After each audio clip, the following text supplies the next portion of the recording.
Bismillahirrahmanirrahim. Assalamualaikum warahmatullahi wabarakatuh. Perkenalkan, nama saya Tania Permatasari. Saya merupakan mahasiswa Prodi Ilmu Keolahragaan, Fakultas Ilmu Keolahragaan, Universitas Negeri Semarang. Jadi di video kali ini saya akan melakukan pembelajaran secara virtual yang membahas mengenai olahraga para layang. Nah, pembelajaran kali ini saya akan dibantu oleh Kang Aris Afriansyah. Beliau merupakan atlet para layang yang meraih medali emas di Asian Games tahun 2018. Sebelum ke materinya, jangan lupa subscribe channelnya Kang Aris Afriansyah 94 karena di channelnya Kang Aris banyak banget pembahasan mengenai olahraga para layang. Saya gunakan untuk akurasi atau kecepatan mendarat yang isinya ada satu parasut dan satu harness. Dan ada juga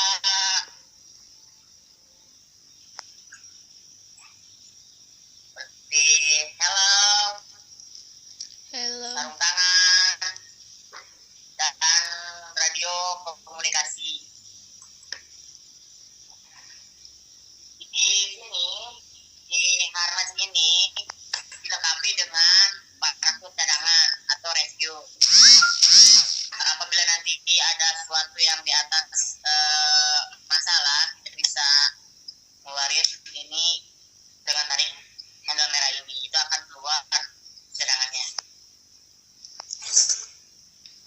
Dan di sini ada dua parasut.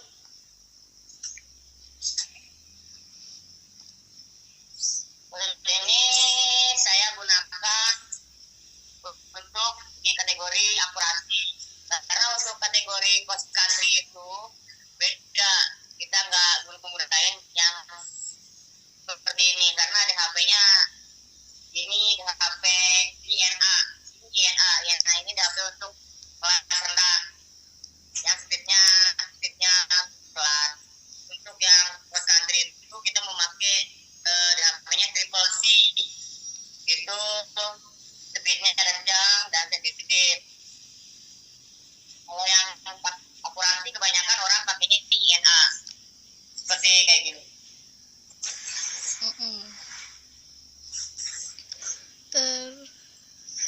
Ya, sarung tangan biasa normal. Helm kita emang tipe para layang atau bansolnya sama aja. Kita tidak bisa menggunakan helm yang dibuat di motor karena kan terlalu berat dan sertifikatnya beda. Kalau helm yang buat para layang atau gantole ini sertifikasinya emang dibuat untuk penerbangan.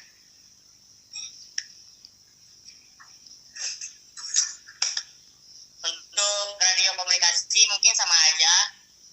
Ini untuk komunikasi kalau kita latihan ada instruksi dari pelatih atau waktu kejuaraan ada info dari panitia bisa dengar. Mungkin itu aja sih. Oh, siap. Peralatan untuk yang berarti ini. Mungkin bisa ada pertanyaan untuk penggunaannya atau gimana? Ya, mau tanya Kang, kalau helm di para layang itu ada yang full press juga ya? Ada, itu digunakan untuk cross country. Tapi kalau yang di akurasi itu jarang yang pakai yang full press. Paling ya hal kayak gini. Kalau untuk kompetisi itu pakainya yang Kang Aris pegang? Kompetisi ya pakai ginian. Oh iya. Nah, tadi kita udah bahas mengenai alat nih Kang. Nah, boleh jelasin sedikit mengenai gerakan para layangnya Kang? Apa aja mulai dari take off sampai landing itu step by step saat melakukan olahraga para layang itu gimana? Gerakan para layang kan untuk gerakan take off ya. Iya Kang. Kita gerakan take off ada dua gerakannya, ada dua.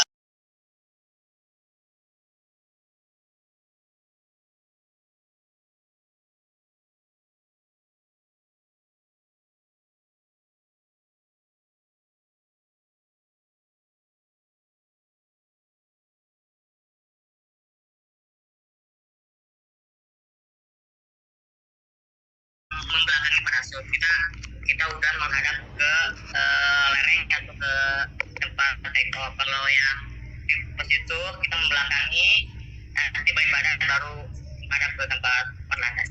Untuk gerakan mendarat sih ini normal-normal saja, hanya kita ikutin rule aja, ikutin teknik aja, seperti itu normal-normal aja kalau mendarat. Untuk menghindari resiko yang fatal nih Kang, nah cuaca yang kayak gimana gitu yang membatalkan seorang atlet untuk melakukan terbang kayak gitu Kang? Cuaca yang ya. Membatalkan kita untuk terbang atau kita untuk latihan itu kan di paralayang itu ada maksimal kecepatan angin ya, maksimalnya itu 20 km per jam. Kita kalau di atas itu tidak bisa, kecuali kalau kita mainnya di kategori cross country itu masih bisa untuk terbang di kecepatan segitu. Dan tetap di cross country pun masih tetap ada batas kecepatannya, itu di 25 km per jam, untuk akurasi di 20 km per jam. 20 km per jam. Ya, 20 km per jam. Kalau yang untuk cross country itu di sekitar 25 km per jam, itu udah batas maksimal. Nah, itu cuma masalah angin ya. Untuk masalah cuaca, kondisi awan, itu awan rendah atau awan hitam itu kita bisa membatalkan terbang. Dan jarak pandang kita dari tempat landas ke depan, kalau pendek kita bisa membatalkan terbang. Hujan, terus sama kan kita membutuhkan angin dari depan atau headwind dari depan. Kalau kita di take off atau pas landas itu angin dari belakang atau tailwind, itu bisa juga membatalkan terbang karena tidak bisa untuk take off pas landas. Karena membutuhkan ya arahnya angin harus headwind ya, atau dari depan. Dari depan ya. Kalau tailwind kita bisa juga membatalkan terbang. Saya mau tanya Kang, tadi kan sempat dijelaskan kalau di harness itu ada parasut cadangan. Nah itu dipakainya tuh pas keadaan darurat yang seperti apa kayak gitu Kang? Oke.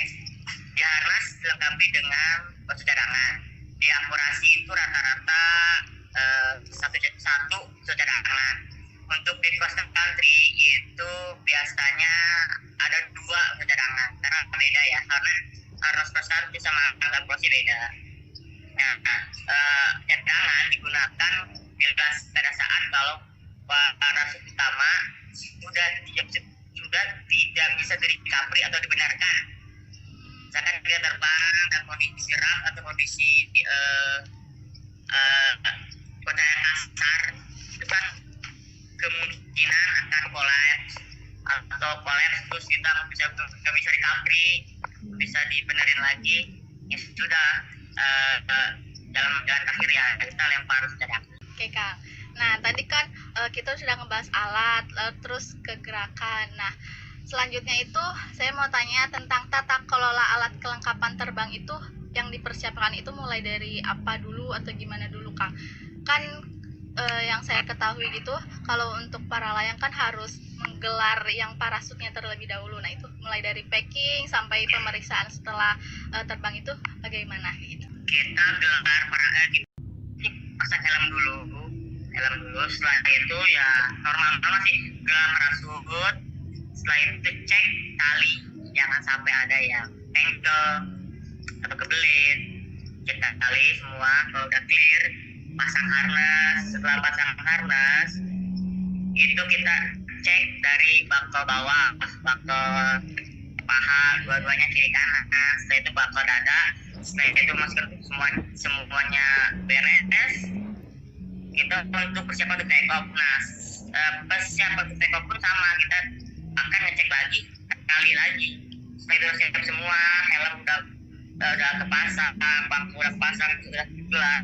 Kita akan tetap memastikan kali itu pastikan lagi supaya tidak ada yang tangle atau kebelit. Setelah itu kita lihat kedepannya cuaca kayak gimana, apakah memungkinkan untuk kita diterbang atau kita bisa. Kalau semuanya peralatan oke, cuaca oke, kita terbang. Saya mau tanya nih Kang, nah, saya kan masih awam banget nih masalah olahraga para layang. Nah, kalau misalkan mau ikut ke para layang itu, teknik yang paling dasar yang harus dikuasai itu apa ya, Kang? Untuk ikut olahraga oke, para layang. untuk yang mau belajar para layang, kan kita nanti akan ground handling ya. Ya. Itu akan belajar dulu di bawah atau di darat. Itu nanti akan diajarkan untuk yang pemula itu alpine launch. Alpine launch yang take off yang menghadap ke depan langsung. Itu pasti awalnya akan diajarkan seperti itu. Nah, nanti akan diajarkan apa sih parachute itu apa gitu. Ini talinya ini laser ABC buat apa, kalau take off alpine ini ambilnya yang mana. Dan nanti yang itu intinya akan diajarkan dulu alpine launch. Tapi ya, sebelumnya akan dikenalkan dulu ini parachute, ini harness, ini laser ABC. Nah, untuk durasi terbang itu yang kategori akurasi minimal atau maksimalnya itu berapa menit ya, Kang, untuk terbangnya itu? Untuk durasi kan tergantung tempat ya. Contoh di puncak. Di puncak pun ya tergantung cuaca. Misalkan pada saat kita terbang pagi, ya yang anginnya kecil, itu kan bakal cepat. Ya sekitar paling 5 menitan. Yang penting tidak mengganggu orang di depan dan tidak mengganggu orang di belakang. Karena kan kalau akurasi kita kan terbangnya continue ya. Satu terbang, kaki kita terbang. Oh, jadi si pulsanya jangan acak. Pokoknya urutan atau jalurnya kita harus sama. Jadi nggak bisa cepat, bisa lama, kita lihat ke depan pendarat, kita harus ke pendarat. Disesuaikan sama kecepatan angin ya, Kang? Nah, jadi kalau pagi sekitar 5 menitan, itu tergantung cepat. Kalau sih kalau pagi kan itu kalau ada angin cepat turun. Kalau siang ada angin, ada termik, itu kan bakal lebih dari 5 menit. Yang penting ya itu, yang penting waktu di akurasi itu masih ditentukan. Karena kan masalah angin, cuaca, dan traffic saat terbang. Ya. Untuk cross country ya tadi. Iya. Untuk cross country kan kita itu kan ada 2 kategori ya. Yang satu itu open distance atau jarak terbang jauh. Dan satu lagi ada race to go itu terbang ke poin to poin. Untuk race to go tergantung kita tugasnya berapa. Nah, terkadang tugasnya ada 30 kilo, 40 kilo ya, itu akan lebih dari sejam terbangnya. Intinya tergantung kitanya, karena itu race to go kan balapan ya teh ya. Kalau balapan itu kan tergantung kita cepet-cepetan ya, tapi rata-rata di atas sejam gitu. Untuk race to go atas sejam ya. Kadang nyampe 2 jam. Untuk open distance itu ya polisi kan terbang jarak jauh, itu kan terbangnya nyantai, penting jauh terbangnya. Itu bisa lebih dari 2 jam, itu bisa lebih deh kalau yang open distance atau jarak jauh. Karena itu kita ngejarnya bukan cepat tapi nyampe jauh. Beda sama race to go harus cepat. Sekitar open distance ya 2 jam bisa lebih, kalau race to go 1 jam lebih. Jadi untuk penilaian olahraga para layang itu dilihat dari jarak sama kecepatan waktunya ya, Kang? Atau bagaimana? Ya, untuk akurasi itu yang dihitung titik mendarat paling tengah. Nanti kan di pendarat ada namanya electronic pad ya. Itu untuk kategori akurasi di tempat mendarat ada namanya electronic pad. Itu electronic pad itu lingkarannya itu 22 cm. 22 Ya 20 cm. Kita untuk diakurasi dihitung itu titik paling kecil itu 00 terkecil paling tengah, paling bawah 22 cm. Jadi diakurasi itu dihitungnya terkecil ya. Jadi kita yang akurasi hitungannya terkecil, yaitu kita merebutin yang 00 itu. Nah, untuk yang race to go itu kan terbangnya point to point. Kita itu dihitungnya waktu tercepat melaksanakan membereskan tugas tersebut ke finish itu waktu cepat yang itu. Untuk yang open distance atau terbang jarak jauh itu yang hitung ya otomatis jaraknya dan terjauh. Jadi ada 3 kategori ya Kang, atau lebih di olahraga para layang? Sebenarnya kategori banyak, cuman yang ditandingin Kebanyakan. sekarang di PON, Iya. PON sekarang Papua ini cuman race to go, akurasi perorangan, dan akurasi tandem. Nah, sebelumnya ada kategori di open distance jarak jauh. Cuma untuk kita contoh aja ngambil di PON sekarang yang Papua ya, yang ditandingin cuma akurasi atau kecepatan mendarat, race to go atau balapan, dan kecepatan mendarat tandem. Oh, kecepatan. Ditandingin. Tapi di situ bercabang deh. Ada yang kecepatan mendarat perorangan, ada kecepatan mendarat beregu, kecepatan perempuan dan beregu perempuan, sama dengan halnya race to go perorangan, race to go beregu, sama dengan halnya race to go perempuan, race to go beregu perempuan, dan sama tandem pun gitu, tandem perorangan dan tandem beregu. Nah, Ada pun tandem race to go juga ada. kalau untuk beregu itu kita terbangnya 2 orang atau bagaimana Kang Aris? Untuk istilah beregu di kita itu, untuk akurasi beregu di istilah kita itu poinnya yang digabung. Oh iya. Misalkan kalau akurasi saya dapat jiro, teman saya dapat 02 gitu, itu digabung nanti hasilnya beregu. Oh iya. Untuk yang perorangan diambilnya karena saya doang. Iya. Sama dengan race to go, sama itu digabung juga poinnya. Open itu sama. Kan kalau mau tanya lagi nih Kang, kalau race to go itu kan cepat-cepatan gitu ya. Nah itu tuh terbang mulai take off-nya itu bareng apa satu persatu atau bagaimana Kang? Untuk race to go sistemnya gini, misalkan kita open window itu kita boleh terbang jam 10 misalkan.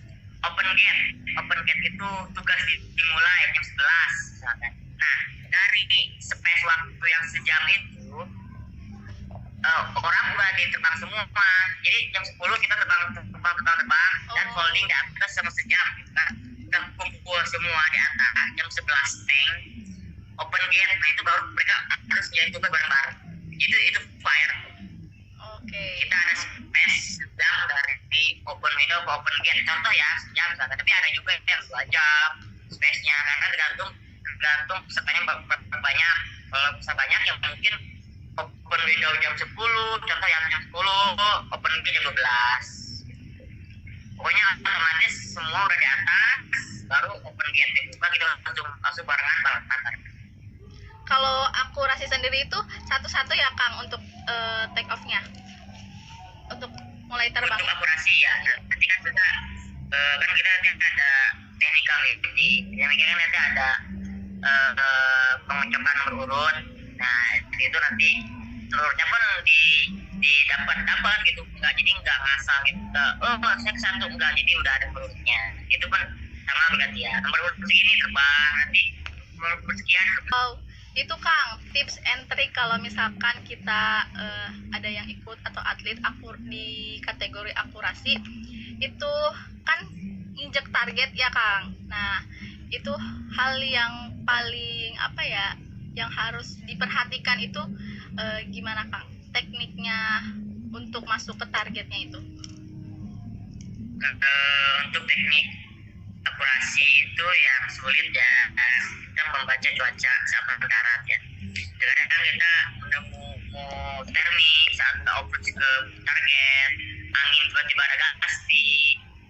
Itu sih yang harus mempelajari perubahan arah angin saat mendarat, terus memprediksi kapan termik muncul di mendarat, terus mempelajari mengatasi termik tersebut saat udah masuk ke target. Itu sih paling. Terus tengah melihat angin, kalau angin kencang harus ngambil segimana tingginya, angin kecil harus segimana tingginya.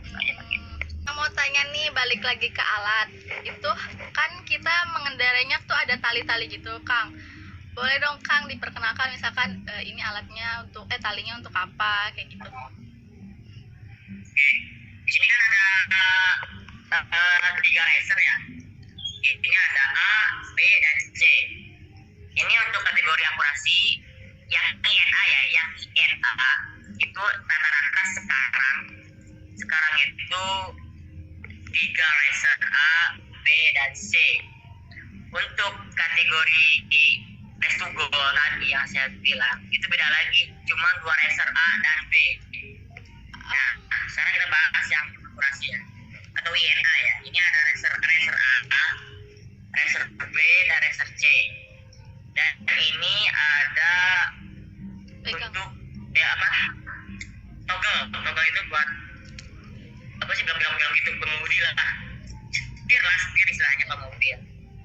Ada setirnya. Ini setirnya untuk yang belok kanan belok kiri, untuk nge-brake, untuk saat ngerem mendarat.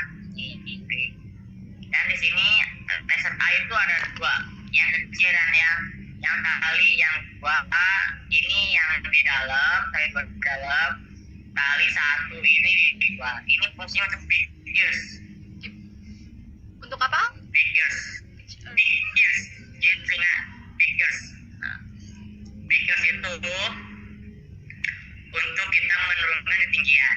Nah, itulah saat akurasi misalkan kita yang depan udah menurunkan ketinggian, dan kita juga ketinggian dengan cara ya big gears. Ini kan ditarik, yang luar ini tarik, laser luar ini tarik, nanti si partner akan melipat seperti telinga besar lah kalau istilahnya di sini besar kan. Dan nanti dengan ngerilisnya atau melepasnya, bukanya lepas aja, lalu rilis aja tangan kita dari laser ini, nanti itu akan lepas sendiri.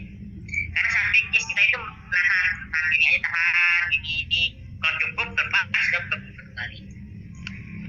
Dan racer B ini bisa digunakan untuk nama gerakannya itu beeline stall. Nah, itu sama gunanya untuk menurunkan ketinggian, tapi jarang dipakai untuk diakurasi karena beeline itu turunnya cukup kencang dibanding BBS. Kebanyakan diakurasi ya kalau disuruh menurunkan ketinggian kita menggunakannya BBS dibanding beeline. Beeline mungkin untuk kita kalau parfly, kalau terbang biasa, kalau latihan, kalau kita ingin turun cepat dari ketinggian, ya kita bisa beeline.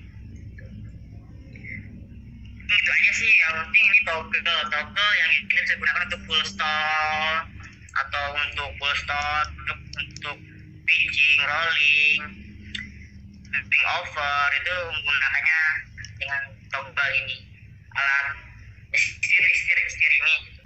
Terima kasih banyak Kang Ari, saya rasa cukup materinya, semoga bermanfaat untuk saya dan juga untuk yang nonton. Terima kasih banyak, semoga bermanfaat, sehat-sehat keluarga. Assalamualaikum warahmatullahi wabarakatuh. Paparan materi hari ini, semoga apa yang sudah disampaikan dapat bermanfaat. Terima kasih. Wassalamualaikum warahmatullahi wabarakatuh.